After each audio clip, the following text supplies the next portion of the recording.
Good morning to all of you.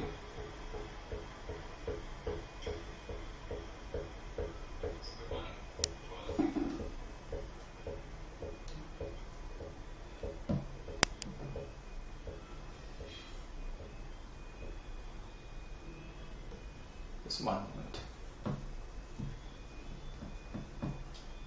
Okay. So welcome back to this MCQ and image based revision. Focus INI-CET 2. I am Dr Pradeep Pawar, Professor of Anatomy. I've got a vast experience of teaching anatomy for the undergraduates and the postgraduates entrance examinations, India as well as abroad. Okay, so let us start, student. Come on. Identify this pointed structure. Yes, Sumita, good morning. Identify this pointed structure. Anyone? Come on, you can guess. Come on, students, you can guess, you can try. There's absolutely no problem.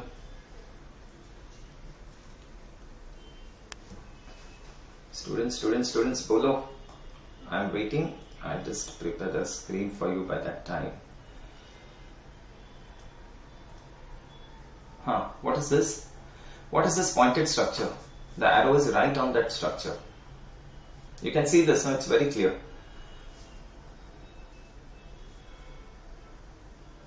Yes. It's a nerve. It's a nerve, students. It's a nerve. And you know, this nerve is piercing this muscle. Acha, okay. Which area is this? Let me first help you to identify. Which area is this? What area are you looking at? Anyone? This is the axilla. Right, this area is the axilla, and what is this that you're looking at? This is the axillary artery. ये देखो, ये axillary artery है. So what is this bunch of nerves that you're looking at? What is this bunch of nerves? What are these bunch of nerves that you're looking at? That's the brachial plexus, correct? That's the brachial plexus. So that's the axillary artery. That's the brachial plexus here. Here would be the axillary vein. Here, this would be the axillary vein. Clear? And this is the brachial plexus. Come on, students. So what is this structure which is pointed? You can see the pointed structure. It's a nerve, and this nerve is entering a muscle. What could this nerve be? Bolo. Come on, guess. What could this nerve be? Okay. Anyway, I'll start with this. This nerve is the musculocutaneous nerve. Musculocutaneous nerve. It's the musculocutaneous nerve. Okay, I'll start with this. Tell me quickly, this is the first rib here. That's the first rib.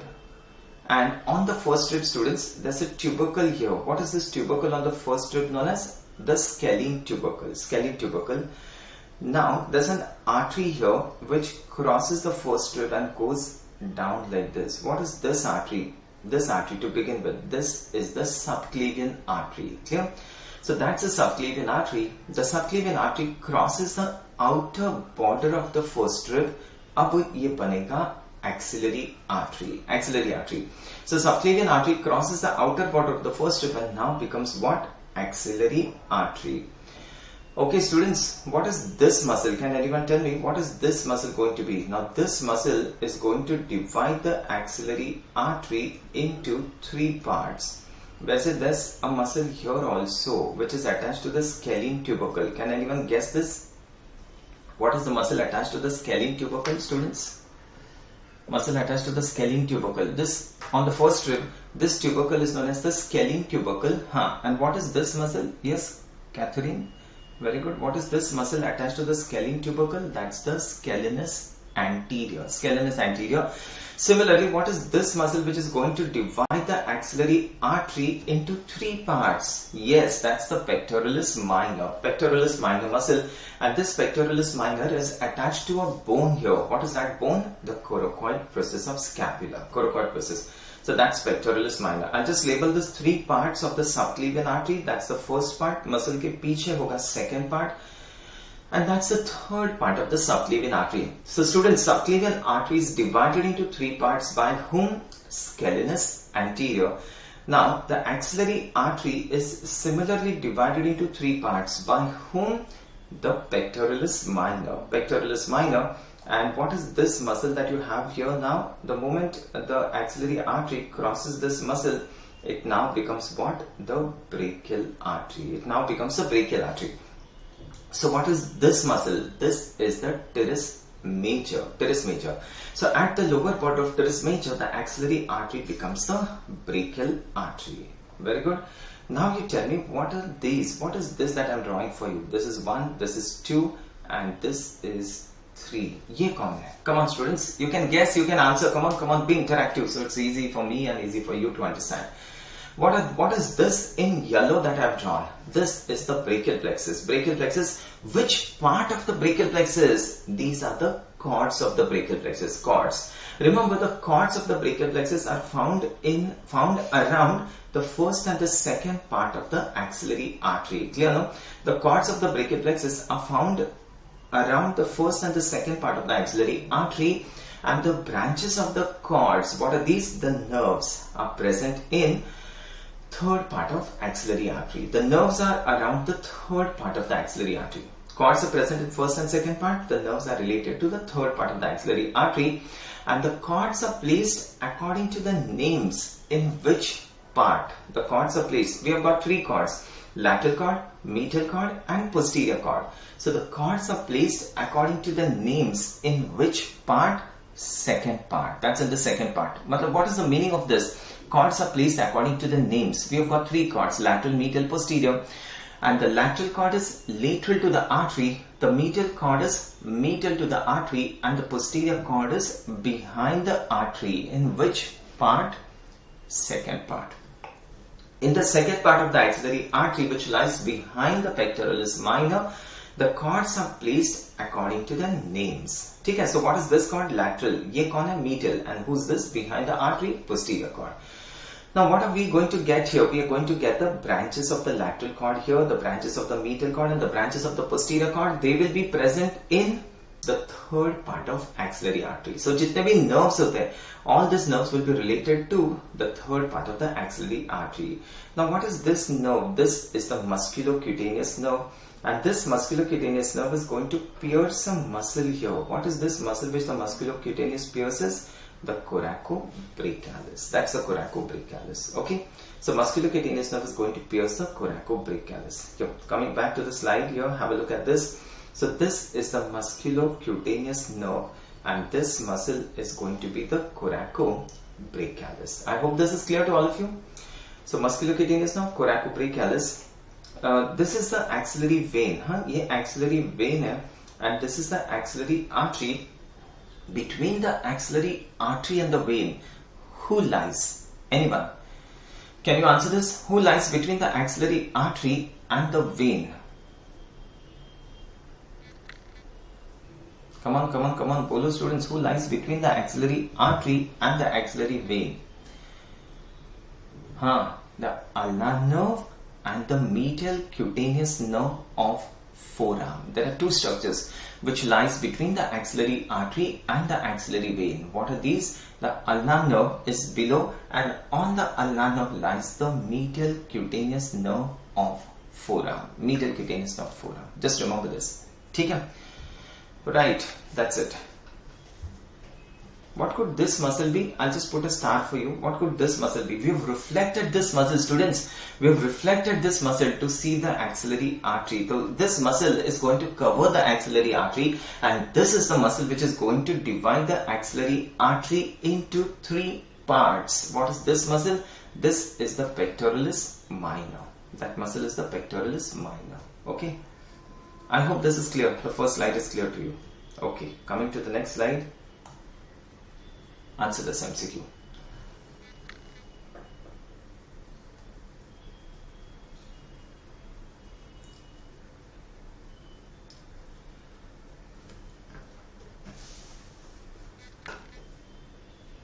Yes, Sumita, Catherine, come on. Miss Mansi, answer this MCQ. Answer this MCQ. I'll give you 2 more minutes.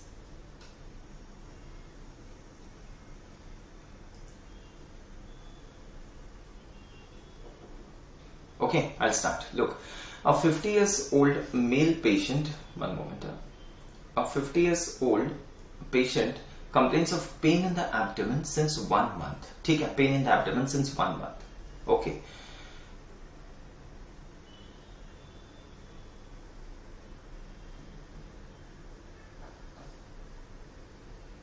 Okay.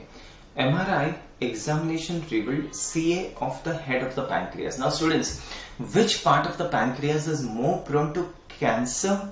The head of the pancreas. Head of the pancreas. And we know who lies behind the head of the pancreas? The bile duct. Okay, the bile duct passes behind the head of the pancreas.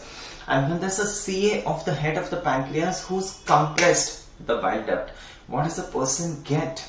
Obstructive jaundice. The person gets obstructive jaundice. Okay, so surgery was planned after passing through the lesser sac. The lesser sac lies behind which organ? Anyone? Anyone answer this? The lesser sac lies behind what? The lesser sac lies behind. Bolo, bolo, bolo, students, come on. The lesser sac lies behind the stomach and a stomach. The stomach is separated from the structures forming the stomach bed. Matlab the stomach is separated from the structures forming the stomach bed by the lesser sac. Okay. So after passing through the lesser sac, sufficient exposure of the region was obtained. All the following statements about the head of the pancreas are true, except, matlab one is wrong, bacho, one is wrong. Everything else is true, except one is false. So option A, bile duct passes behind it. That's true. Yes, bile duct is related behind the head of the pancreas, right? That's correct. Bile duct is behind the head. Transverse colon crosses the head anteriorly. What do you say? What do you say? Transverse colon crosses the head anteriorly. Just have a look at this slide. Tell me, what is the structure related here? What is this? Which kidney is this? That's the right kidney. That's the right kidney. That's the right suprarenal gland. This is going to be the IBC. This is the right renal vein. That's the right renal vein. What is this organ here? What is this organ here? That's the second part of the duodenum, right? That's the second part of the duodenum. And what you get here, what is this structure that I've drawn now? This is the head of the pancreas, the head of the pancreas, okay?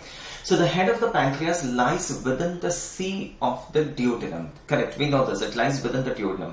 So this becomes the head of the pancreas. And what are the posterior relations of the head of the pancreas? Students, understand this. The posterior relations of the head of the pancreas is one, the IVC. Yeah, this is IVC. Second is the right renal vein. That's the right renal vein. Third, what is this? What is this structure? I'll just clear this for you. What is this structure? Come on, students. Ye kya hoga? What is this structure? Anyone? I've told you this in some MCQs previously. This is known as the right crus of the diaphragm. Right crus of the diaphragm. And students, do you know how is this crus of the diaphragm formed? The crus of the diaphragm, the right and the left crus of the diaphragm are derived from what? The dorsal mesentery of the esophagus. That's the development of the crus of the diaphragm. The crus is derived from the dorsal mesentery of esophagus. Okay, so that's the right crus of the diaphragm, and there's something which comes and opens in the second part of the duodenum here. What is this going to be? That's the bile duct. Bile duct. Okay, so what are the posterior relations of the head of the pancreas? One is the IVC. Second is the right renal vein. Third is the right crus of the diaphragm, and the fourth is going to be the bile duct. Okay, so this becomes the posterior relations of the head. Any doubts? We do not take the artery in the posterior relation, because the artery, it's exactly behind the vein. He's drawn it like that you are able to see the artery, but normally artery dikhti nahi hai. The artery is right behind the vein. See, students, if you see the relations at the hilum of the kidney, what are the relations? What are the structures present at the hilum? It's the vein, artery, and pelvis. Vein, artery, pelvis. So the artery is right behind the vein. We are not able to see the artery normally because it is lying behind the vein. Okay, so clear students, this once again I'll tell you, this is the second part of the duodenum here, and who's lying here like this? That's the head of the pancreas. So what are the posterior relations of the head of the pancreas? One is the IVC, second is the right renal vein, third is the right crus of the diaphragm, and fourth is the bile duct. Perfect. Okay. Now understand the anterior relations of the head of the pancreas. ये देखो, ये head of the pancreas है. And tell me students, what is this? ये कौन है? What is this structure? And this structure is going to cross the entire pancreas like this. It crosses the pancreas from the right to the left side. And this is the transverse colon. And this transverse colon is covered by a fold of peritoneum. What do you call this as? This is what we call as the transverse mesocolon. So who lies anterior to the entire pancreas, the head, neck, body and tail, which is the organ which lies in front? That's the transverse colon and mesocolon. The transverse colon and mesocolon. Is this clear? Understanding this, students?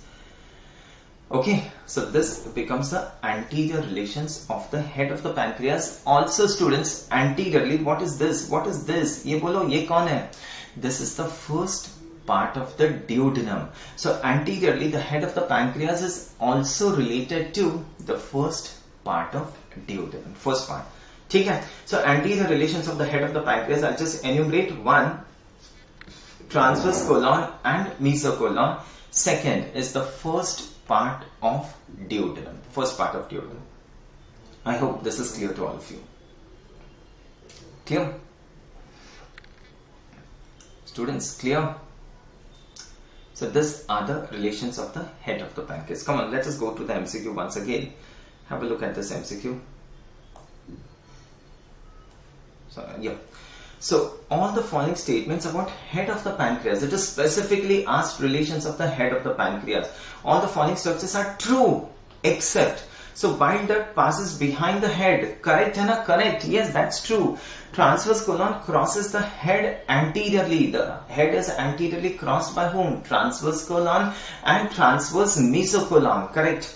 The first part of the duodenum lies anterior to the head. This is also right. The first part of the duodenum is anteriorly related to the head of the pancreas. Yes. Related posteriorly to the left crus of the diaphragm. What is this? What is wrong here? What is wrong here? The head of the pancreas is posteriorly related to what? Which crus? Which crus? Students, bolo. Answer. Which crus? That's the right crus of the diaphragm. Left nahi na, left crus nahi hoga na. It's the right crus. The head is on the right side, so it will be related posteriorly related to the right crus of the diaphragm. Right crus. I hope this is clear to you. Okay, I'll just write this for you. This is very important, so you have to know this. Okay, head of the pancreas. Head of the pancreas. I'll just take a pen for you. Anterior relation is the transverse colon and mesocolon. Transverse colon and mesocolon.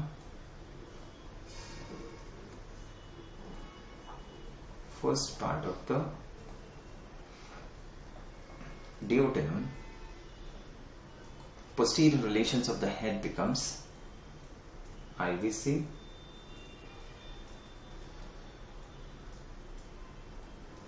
right renal vein,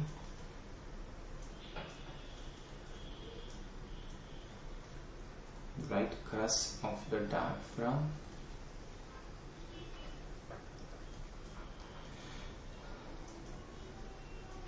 bile duct. Okay, so IVC, the right renal vein, the right crus of the diaphragm and the bile duct. So this becomes a posterior relations of the head. If you can quickly tell me, the head of the pancreas, how is it derived? Embryologically, developmentally, the head of the pancreas is related, is derived from anyone? Students, bolo, come on, answer. The head of the pancreas is embryologically derived from, the upper part of the head is derived from the dorsal pancreatic bud. The upper part of the head is derived from the dorsal pancreatic bud. The lower part of the head and the uncinate process is derived from ventral pancreatic bud. Okay, the lower part of the head and the uncinate process is derived from ventral pancreatic bud. I hope this is clear to all of you. Okay, so the upper part of the head is derived from dorsal bud, the lower part of the head along with the uncinate process is derived from the ventral pancreatic bud. Okay, that's it. So that's about the MCQ. Coming to the next MCQ now.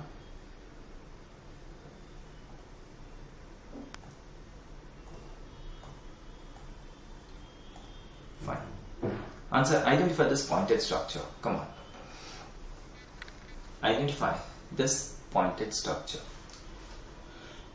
Come on, guess students. This ये structure है. This is the pointed structure. Anyone? What is this pointed structure? Come on, students, come on. Baki and pancreas I'll tell you after some time. The rest of the pancreas. Head I've told you. The neck, body, tail we'll discuss after some time. Let us first finish this MCQs.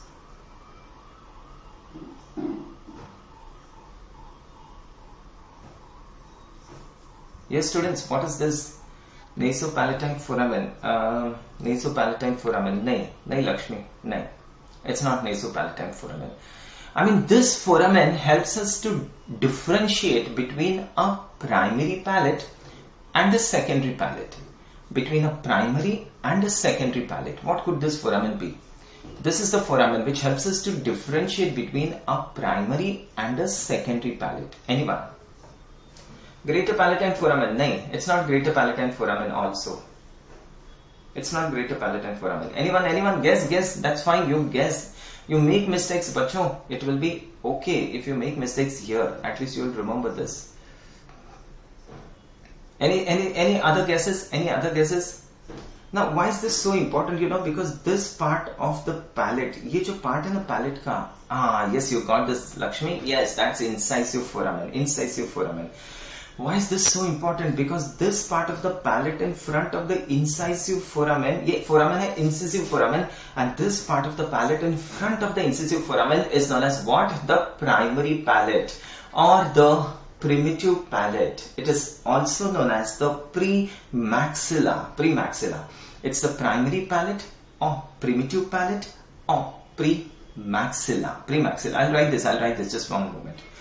What is this palate? What is this hard palate? This is known as the secondary palate. अब ये जो भी बाकी है, this is what we call as the secondary palate. And the secondary palate is derived from the palatine process of maxilla. Palatine process of maxilla. So that's how you get a hard palate. Okay, I'll just write this for you. Look, hard palate. Hard palate is derived from, is made up of two parts. One is primary palate and the other one is secondary palate. Primary palate, secondary palate. So primary palate is derived from fusion of two medial nasal process. Fusion of two medial nasal process.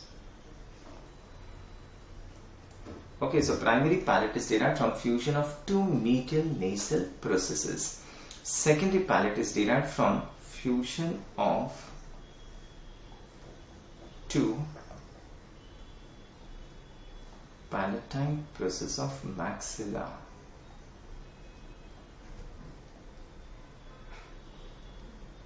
Fusion of two palatine process of maxilla.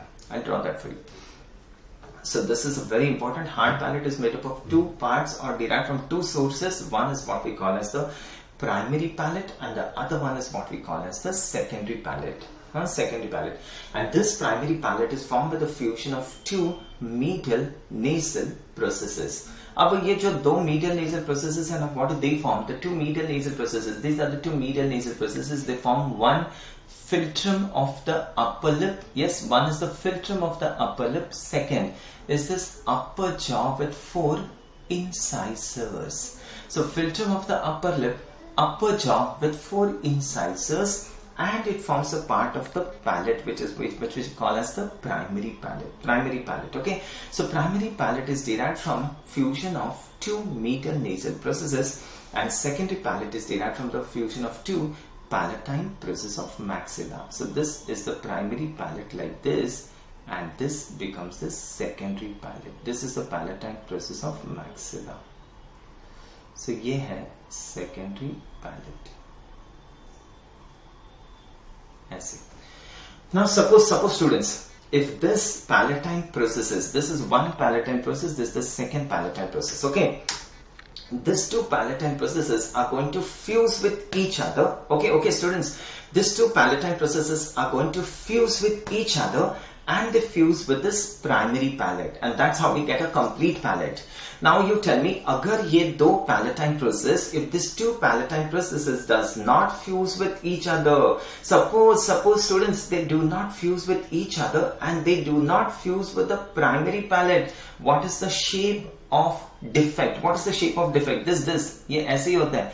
If they do not fuse with each other, here the secondary, the palatine process of maxilla, this is palatine process of maxilla. I'll just label this for you.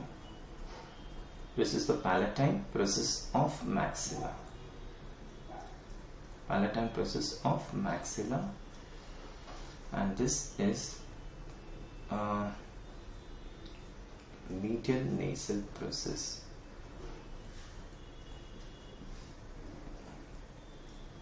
Medial nasal process. Okay, fusion of medial nasal process. Now, if this two palatine process does not fuse with each other and does not fuse with the primary palate, what is the shape of defect? This is what we call as a Y-shaped defect. ये Y बन गया. If these two palatine processes fuse with each other, they fuse here with each other, but they do not fuse with the primary palate. What is the shape of defect? What is the shape? It's a V-shaped defect. It's a V-shaped defect. Okay, so that's how you get a defective palate. And the incisive foramen helps us to differentiate between a primary and a secondary palate. I hope this is clear to all of you students. Is there any confusion? Yes, Bacho, is there any confusion? Clear to all of you? So we proceed to the next MCQ. See this. See, this is what I was telling you. So ये दो medial nasal processes है ना, ये fuse होते हैं. What do they form? This is the philtrum of the upper lip. Second, they form this upper jaw with four incisors. Upper jaw with four incisors, and this is the primary palate. So primary palate is formed by the fusion of two medial nasal processes, and this is the secondary palate, which is formed by fusion of two palatine processes of maxilla. And this here is the incisive foramen. Incisive foramen. Okay, fine. Okay, students, here we proceed. ये देखो, this is another good slide. These are the two palatine processes. देखो, and this is the medial nasal process. हाँ, medial nasal process, and this is the यहाँ पे होगा incisive foramen. Fine, perfect. Right. Answer this, students. Answer this MCQ.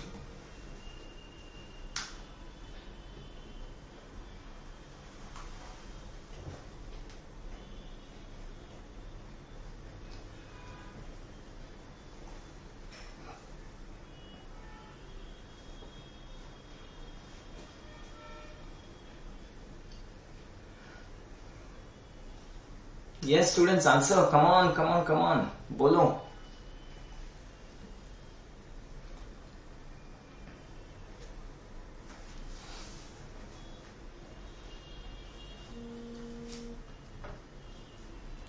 Okay, I'll start. Look, a 40-year-old woman complains of swelling in front of the neck. ठीक है, swelling in front of the neck. Fine. Biopsy revealed a papillary thyroid carcinoma. Okay, it's a thyroid cancer. She undergoes hemithyroidectomy. The lesion is removed with clear margins. Lesion is removed with clear margins. However, during surgery, a structure lying adjacent to superior thyroid artery at the upper pole of thyroid is damaged. A structure lying adjacent to the superior thyroid artery. What is the structure which goes with the superior thyroid artery? What is that structure? That's the external laryngeal nerve. External laryngeal nerve. The superior thyroid artery accompanies which nerve? External laryngeal nerve. External laryngeal nerve. And the inferior thyroid artery is going to accompany what? The recurrent laryngeal nerve. Right? Inferior thyroid artery accompanies the recurrent laryngeal nerve. This we know. So, who's damaged while cutting the superior thyroid artery? The external laryngeal nerve, to be specific. The external laryngeal nerve is damaged. So, the superior thyroid artery accompanies the external laryngeal nerve. The patient is most likely to experience which of the following symptoms? Tell me, students, what is the external laryngeal nerve supply? Come on, come on. The external laryngeal nerve supplies. Nahi bache, Lakshmi. No. The external laryngeal nerve is going to supply what? Cricothyroid. Cricothyroid. And what is the action of cricothyroid? It is going to tense the vocal cords. And when the vocal cords are tensed, what do we get? When the vocal cords are tensed, we get a high-pitched voice. A high-pitched voice. So, a high-pitched voice is because of the tensor action of the vocal cords. A tensor action. And who's going to tense the vocal cords? Cricothyroid muscle. Cricothyroid. And when this cricothyroid is damaged, when the external laryngeal nerve is injured, the cricothyroid is paralyzed. Tension of the vocal cords is lost. The vocal cords cannot be tensed, and this is what we call as the pitch limitation. When the vocal cords are tensed, we get a high-pitched voice, and if the vocal cords cannot be tensed, the pitch of the voice goes down. The voice pitch limitation. That's the answer. Clear? Voice pitch limitation, Lakshmi. It's not hoarseness. Hoarseness of voice is due to involvement of which nerve? Anyone? Hoarseness of voice is due to involvement of, come on. Recurrent laryngeal nerve. Hoarseness is recurrent laryngeal nerve. Voice limitation pitch. That's the answer. This is also known as huskiness. Huskiness. Huskiness of voice. Huskiness of voice. Clear to all of you? Hoarseness of voice is due to recurrent laryngeal nerve involvement. Recurrent laryngeal nerve involvement. Weakness of shoulder shrug. Who's this? Who helps in shrugging of shoulders? Bacho, tell me, who does shrugging of shoulders? That's the trapezius. Trapezius muscle helps in shrugging of shoulders. So there'll be a weakness of shoulder shrug if there's a paralysis of trapezius. And ineffective cough. Bacho, students, tell me who is responsible for this cough? The internal laryngeal nerve. Internal laryngeal nerve. Internal laryngeal nerve. Internal laryngeal nerve is a branch of superior laryngeal nerve, and this internal laryngeal nerve is going to supply the sensory supply, the mucous membrane of the larynx above the vocal cords. The mucous membrane of the larynx above the vocal cords. That's the internal laryngeal nerve. I hope this is clear. Any doubts you have, you ask me.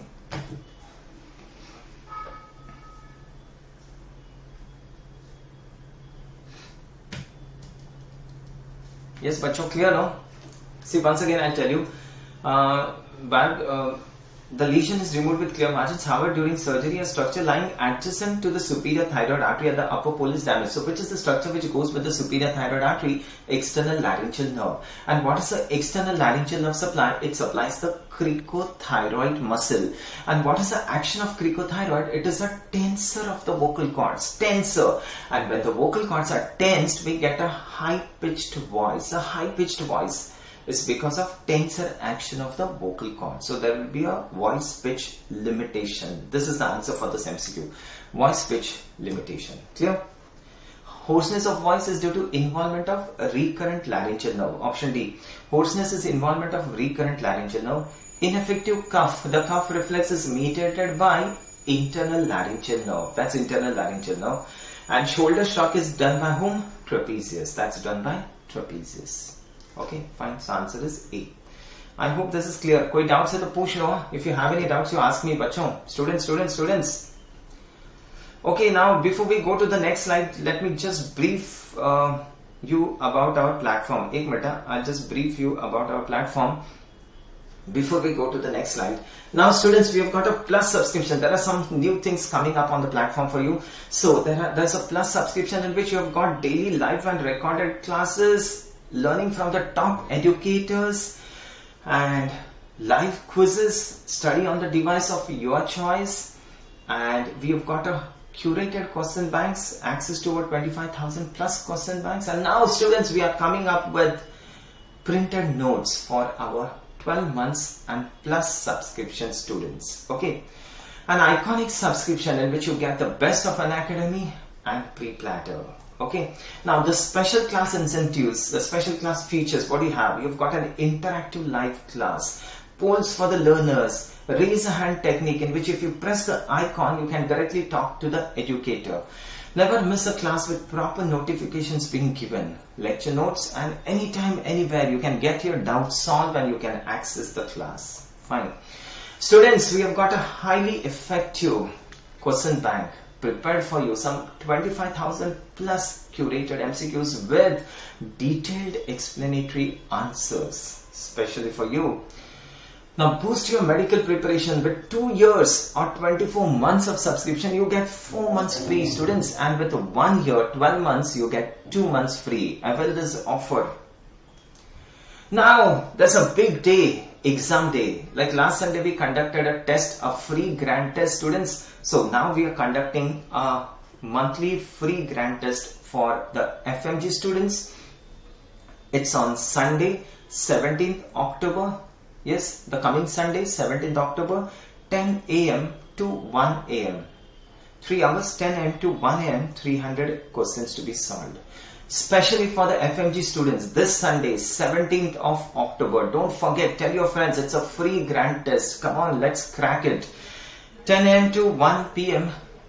on 17th October, Sunday, 300 MCQs. And yes, students, there's another test for next test. Again on 17th of October, Sunday, for this INI-CET 2 p.m. to 5 p.m. with 200 MCQs. Okay, so 2 grand tests on the same day, one for the FMG students, one for the INI-CET students. The timings are different, but the dates are same. Okay, have a look at it, have a look at the website. And yes, we congratulate all our toppers who have got very good ranks in this NEET exam. So congratulations to all of them.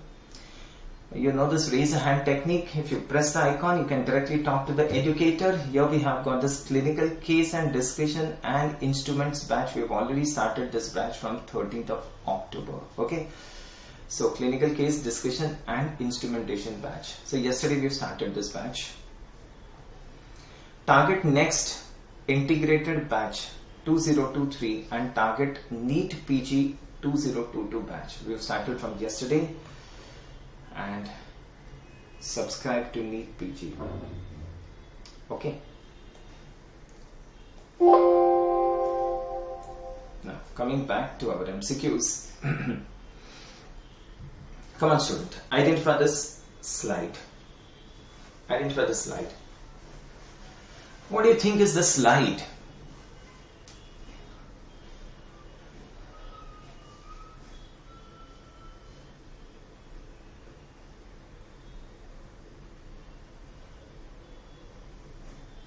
What do you think is the slide? This is histological slide of anyone. Now I'll give you one very easy way. Just understand this. 1 minute. I'll just tell you, so this thing will be clear to you always. So a slide of lymphoid tissue. Okay, a slide of lymphoid tissue. Lymphoid follicles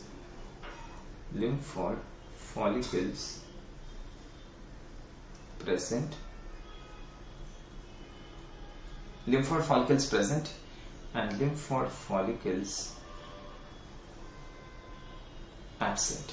अब दो types का हो सकता है. A lymphoid tissue in which a lymphoid follicles are present. You know, lymphoid follicles, they look rounded like this. Aggregation of lymphocytes. These are the lymphoid follicles, and you get lymphoid follicles in the lymphoid tissue. Yes, and you do not get lymphoid follicles in one of the tissues. So lymphoid follicles are absent. This is the slide of thymus, right? So that's the slide of thymus. How do you differentiate the thymus? You've got a capsule. You get thymic lobules.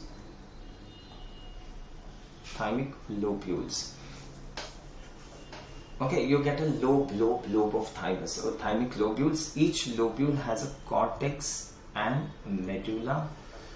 I'll show you this.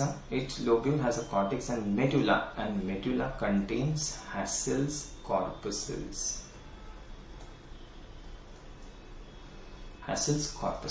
Right? So how do you differentiate a thymus? Lymphoid tissue आ गया जिसमें lymphoid follicles are absent.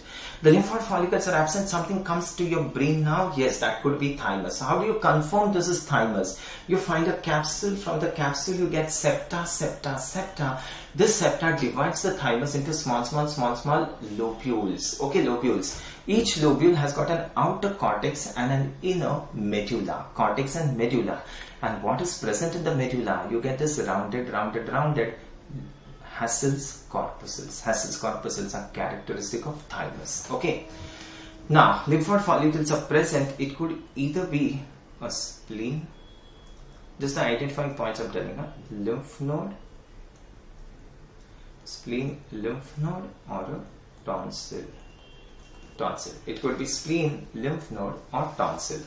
Now, how do you know this is tonsil? What do you get in the tonsil? We get crypts. Crypts like this. We get crypts. And what is the epithelium? The epithelium is stratified squamous, non-keratinized. You get crypts. Next to the crypts would be the lymphoid follicles, and the epithelium is going to be stratified squamous, non-keratinized. That's tonsil. Lymph node, we get a capsule, and just below the capsule we get a space. Naam hai subcapsular sinus. You get a subcapsular sinus. So you get a capsule, and just below the capsule you get a space which is known as the subcapsular sinus. And all the lymph is filtered in this space. Okay, all the lymph is filtered in this subcapsular sinus, and the filtered lymph then gets out of the lymph node. Spleen. What is present in the spleen? You get a white pulp. Just the identifying points I am telling you, and the red pulp. White pulp and red pulp. And this white pulp contains what? An eccentric arteriole. Okay.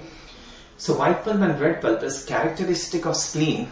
And white pulp is nothing but lymphoid follicles, and inside this white pulp you get an arteriole. But students, this arteriole is not in the center, it is pushed to a periphery. We call this as the eccentric arteriole.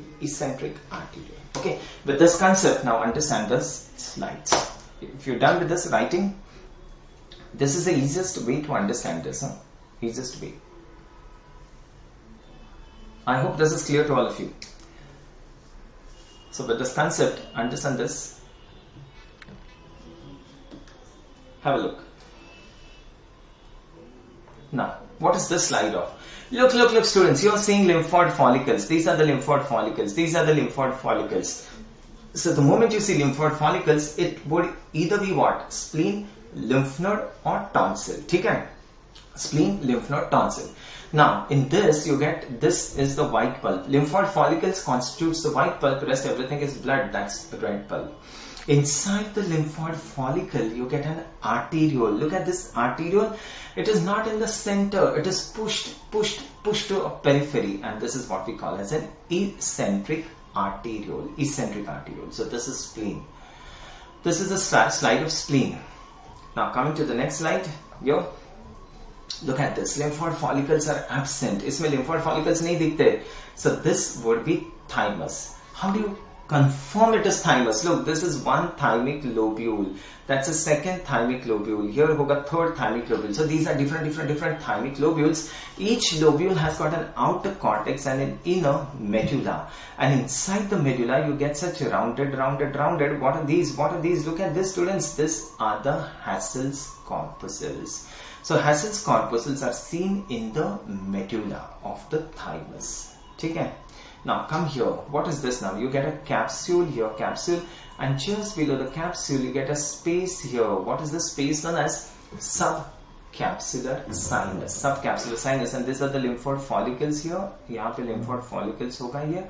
So you get a capsule. Just below the capsule you get a space named the subcapsular sinus. And these are the lymphoid follicles. The lymph is filtered in this space. The lymph is filtered in this space, the subcapsular sinus.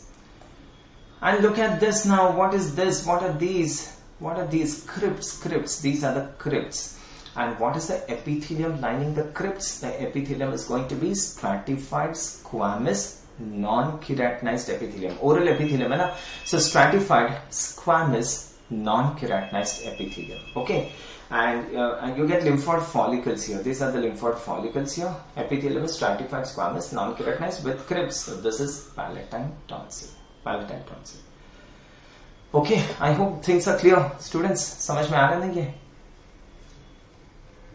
So this is how you understand the slides of lymphoid tissue. Okay, one more slide for you. Come on, identify this pointed structure. The slide is not very clear, but still you can just identify this pointed structure. Yes, anyone?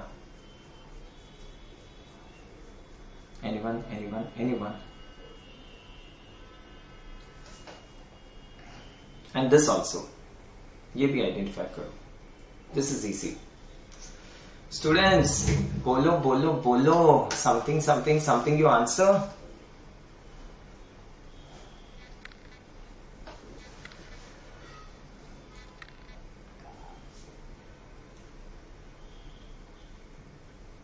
Anyone? What is that black pointed structure and what is the red pointed structure? Anyone?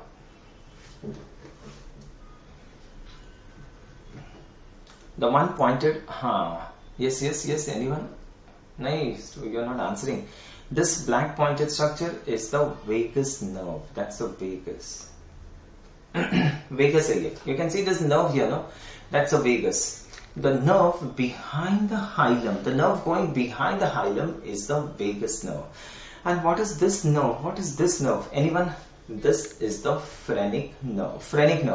The nerve in front of the hilum is the phrenic nerve, and the phrenic nerve accompanies an artery named the pericardio-phrenic artery. Clear? So what is this pointed in red? The phrenic nerve and the pericardio-phrenic vessels behind the hilum. That's the vagus nerve. Chalo, something we'll discuss about the phrenic nerve. I still have got time, and this is the last MCQ. So quickly tell me, what is the root value of phrenic nerve? Students, come on. Root value of phrenic nerve. C3, C4, C5. The root value of phrenic nerve is C3, C4, C5. And sometimes you get an extra phrenic nerve. Extra phrenic nerve is known as the axillary phrenic nerve. Axillary phrenic nerve arises from C5 root of the brachial plexus. C5 root of the brachial plexus. That's axillary phrenic nerve. Now, the phrenic nerve lies on which muscle? It lies on the scalenus anterior. Okay, it lies on the scalenus anterior muscle. It lies on the scalenus anterior muscle covered by prevertebral fascia.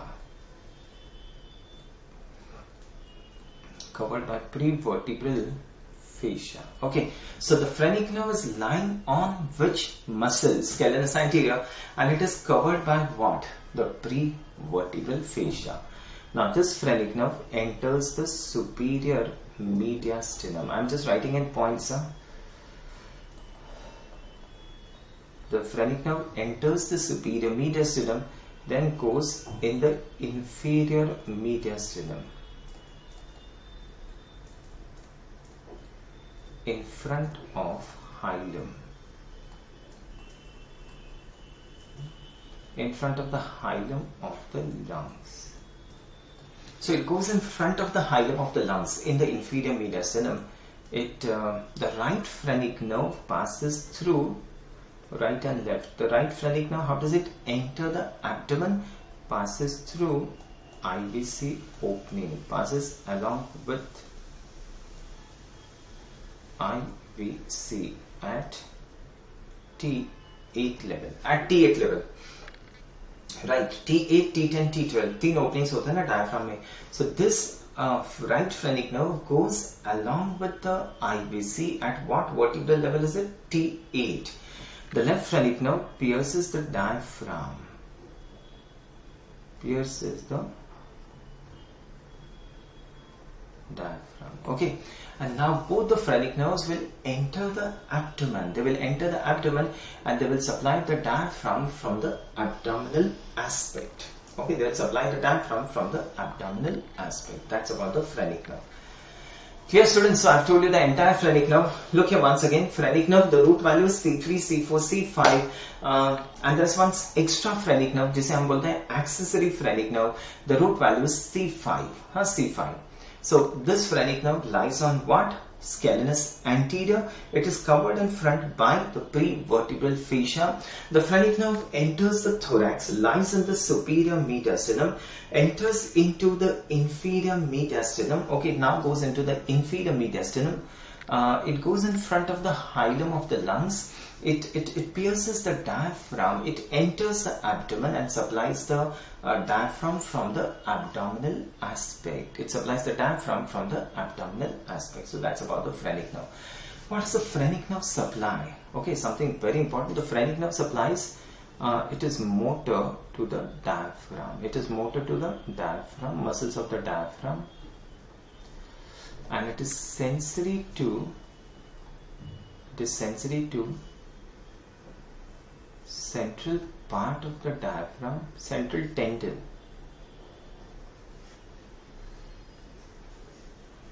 Central tendon of the diaphragm, mediastinal and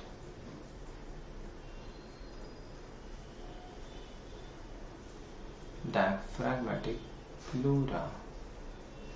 Mediastinum and diaphragmatic pleura. Then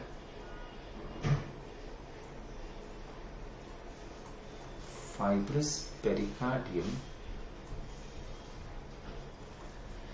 It is fibrous pericardium and parietal layer of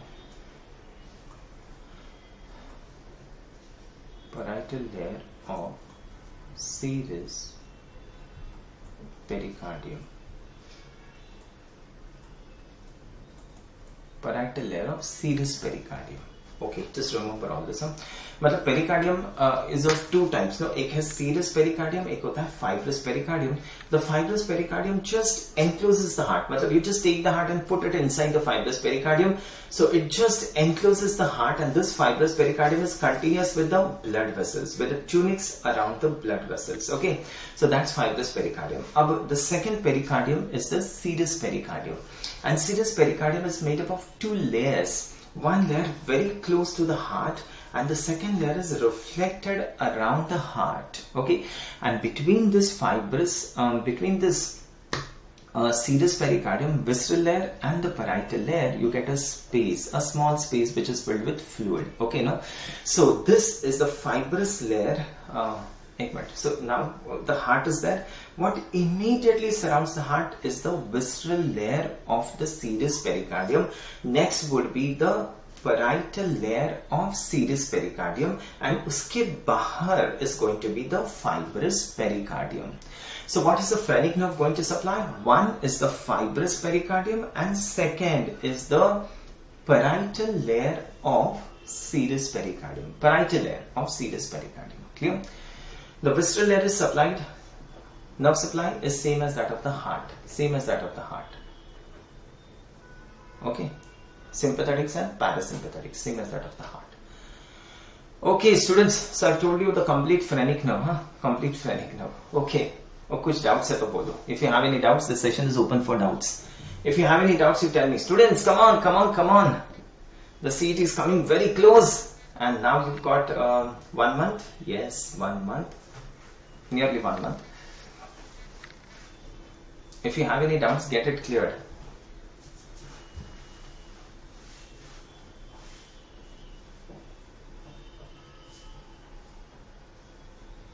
Any doubts, students? Tell me, I'll just ask you some questions. I still have got some time. Tell me, the tail of the pancreas lies in which ligament? Chalo, answer this rapid fire. We'll have some discussion. The tail of the pancreas lies in which ligament? Anyone? Anyone? Anyone? Anyone? The tail of the pancreas lies in which ligament? Bolo, students, come on. Answer no. Tail of the pancreas lies in the linorenal ligament, and the tail of the pancreas enters into the hilum of the spleen. It goes into the hilum of the spleen. It lies inside the linorenal ligament. Okay, that's the tail of pancreas. And the maximum islets of Langerhans are present where? In the tail of the pancreas, correct? Maximum islets are present in the tail of the pancreas. So when we are removing the spleen, when you're doing a splenectomy, you have to cut the tail of the pancreas. When you're doing a splenectomy, you have to cut the tail of the pancreas. And when we cut the tail of the pancreas, you have to be very careful, because the tail contains the maximum islets of Langerhans, and if you cut the tail, the person would land in diabetes. Okay, and that's very important. Which is the ligament which prevents the downward displacement of spleen? This was an MCQ which had come in this NEET exam. Which is the ligament which prevents the downward displacement of spleen? Anyone? Answer this. If you have attempted this, this is what we call as the phrenicocholic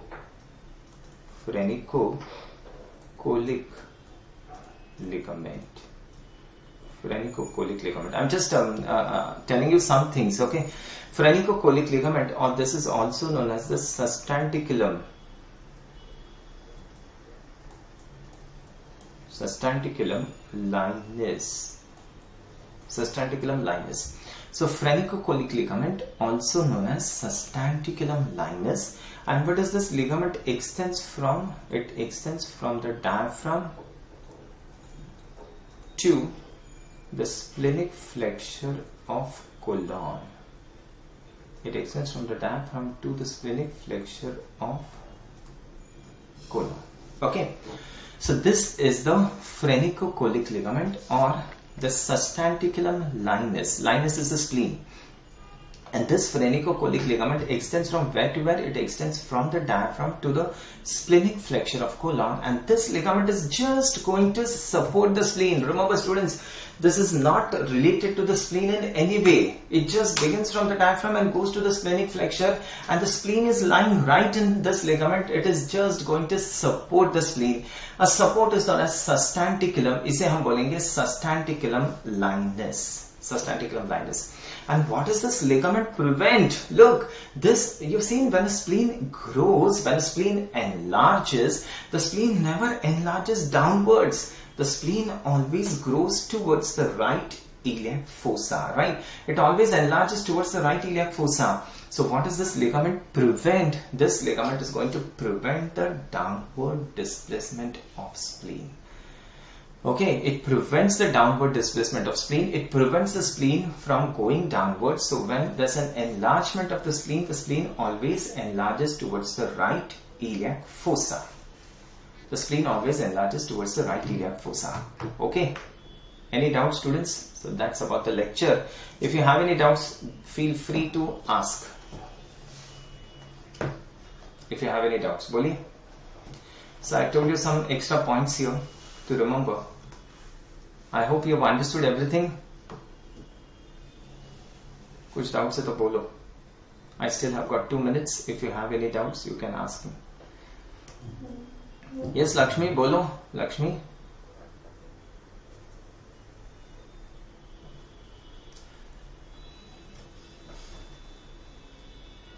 No doubts?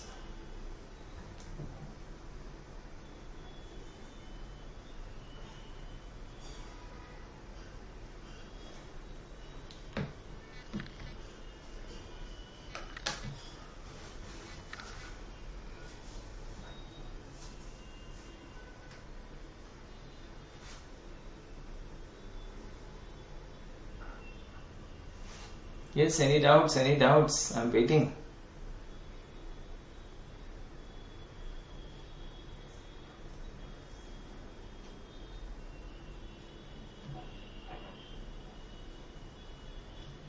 Okay, we'll stop then.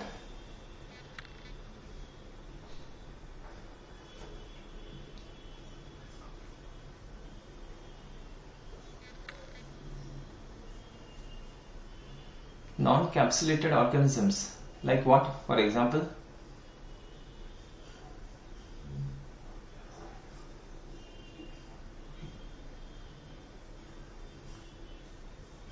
The spleen is important only during childhood. Once you know, in adults, the function of the spleen is anyway lost.